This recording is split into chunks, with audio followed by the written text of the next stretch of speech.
50 vidéos faites cette semaine. Bon, la moyenne, hein.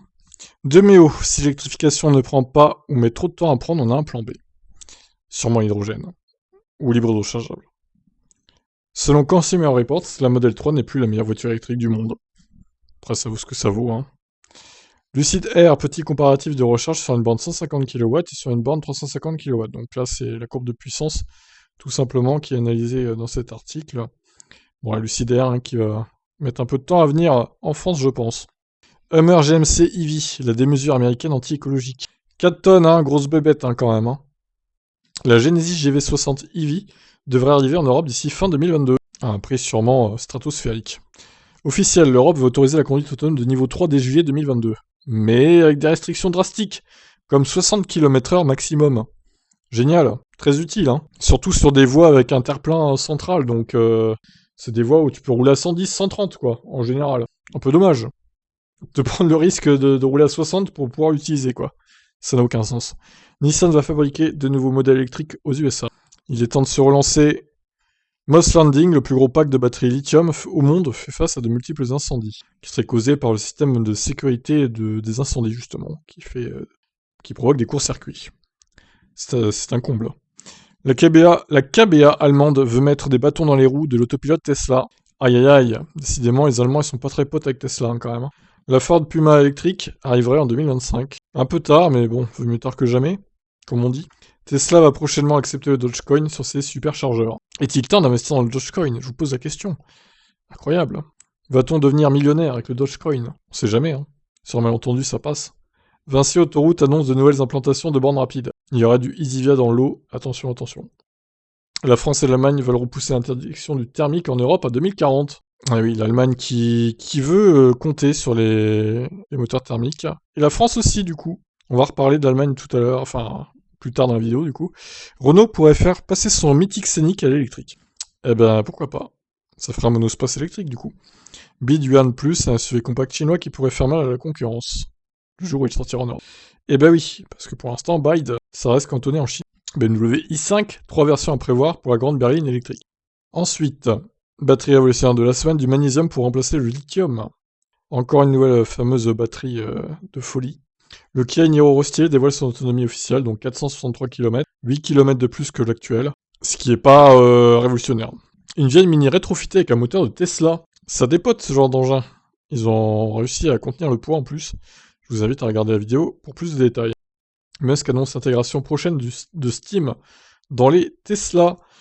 Steam avec une majuscule, ça serait un peu mieux. Donc pour patienter dans les superchargeurs, jouer un petit jeu Steam, pourquoi pas. Nissan Leaf 2, légère retouche pour la berline électrique, mais pas de quoi relancer les ventes. Alors j'ai quelques commerciaux de Nissan hein, qui viennent poster dans les commentaires les qualités incroyables de cette voiture. Bon, j'avoue, hein, la Leaf, je l'ai longtemps détestée. Bon, maintenant, je la déteste pas ou plus, on va dire. Mais bon, je pense que quand même, elle fait pas partie des meilleures voitures électriques, hein, clairement. Objectivement, elle fait pas partie des meilleures voitures électriques. Elle est peut-être très confortable, mais maintenant, elle est dépassée, en fait. Technologiquement, elle est dépassée.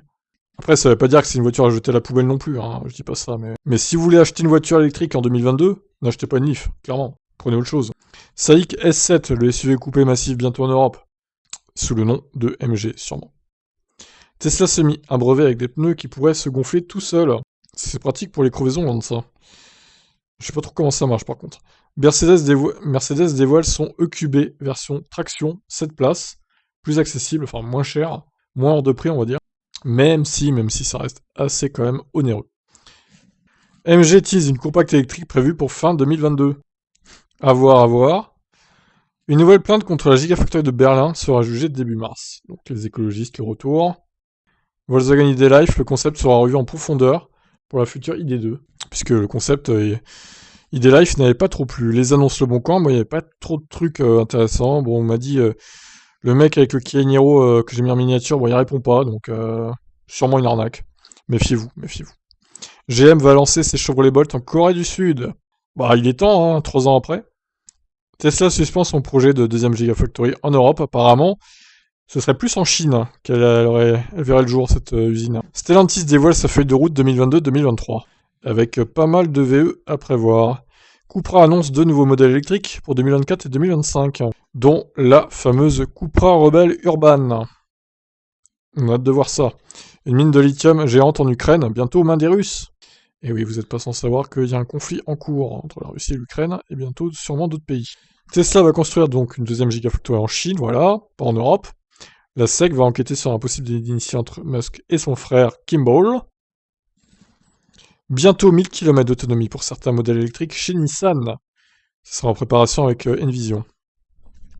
Faraday Future sort un premier exemplaire de sa FF91. Faraday Future, c'est un peu le constructeur fantôme. Hein. On se demande vraiment s'ils vont savoir voir le jour leur projet. Là. Big Trix XD, le moteur électrique de vélo le plus puissant au monde. 2 kW de puissance, rien que ça, 300 Nm de couple. C'est violent. Hein. Un essai simultané de 12 véhicules électriques a eu lieu en Italie, donc des véhicules avec une batterie supérieure à 70 kWh. Toyota ouvre officiellement les réservations de son BZ4X électrique, sous forme de LLD. L'Allemagne refuse à son tour la fin des moteurs thermiques en 2035. Je viens de me rendre compte que ça fait un peu redondance avec la news de tout à l'heure, mais bon, c'est pas grave. Comme ça, vous serez prévenu 2 fois. Dans certains cas de figure, le volant yoke de Tesla pourrait être dangereux pour le conducteur. Eh oui, en cas de virage serré notamment, à prendre. Un nouveau design possible de la modèle 2 ou modèle C, et fuité donc chez AutoPlus. Pas mal, pas mal. Alfa Romeo, Lancia, Fiat et DS deviendront des marques 100% électriques à plus ou moins long terme. Ça dépend des années, quoi. Des modèles aussi, des constructeurs. L'Ukraine, un pays où l'importation des voitures électriques d'occasion était taxée. Ouais, j'ai trouvé ça assez amusant, des vieilles Kia électriques de Corée, là, qui sont importées. Des voitures américaines aussi. Étonnant. La Mégane E-Tech a été testée par l'Argus sur son trajet habituel. Donc j'ai mis à jour le tableau aussi, vous pouvez aller voir ça directement dans la vidéo. Wetricity lance sa première station de recharge à induction en courant continu, avec une Tesla qui a été testée, modèle 3 qui est compatible apparemment. Suite à l'extinction du réseau 3G aux USA, les vieilles Model S vont être impactées. Mais, vous pourrez faire un rétrofit de modem 4G au pire, donc pas de panique, pas de panique. Puis en France, c'est pas près d'arriver à la fin de la 3G, donc il y a tellement de zones blanches encore pour la 4G. Kia se lance dans l'énergie verte via son système Kia Charge. Bon, pas hyper intéressant, après à voir. Et enfin, la dernière news de la semaine, Porsche investit massivement dans la construction de la Porsche 718 électrique. Près de 500 millions d'euros apparemment. Voilà pour cette semaine de news. Pas mal d'actu, encore une fois, je vous invite évidemment à vous abonner à mes autres chaînes, Tib F1, Tib FE sur la Formule E, Tib Stories, on parle surtout de la guerre en Ukraine maintenant, qui fait la une de l'actu. Et puis voilà, je vous retrouve dès demain lundi pour d'autres actus des voitures électriques. Pensez à vous abonner, je vous laisse. Bye bye.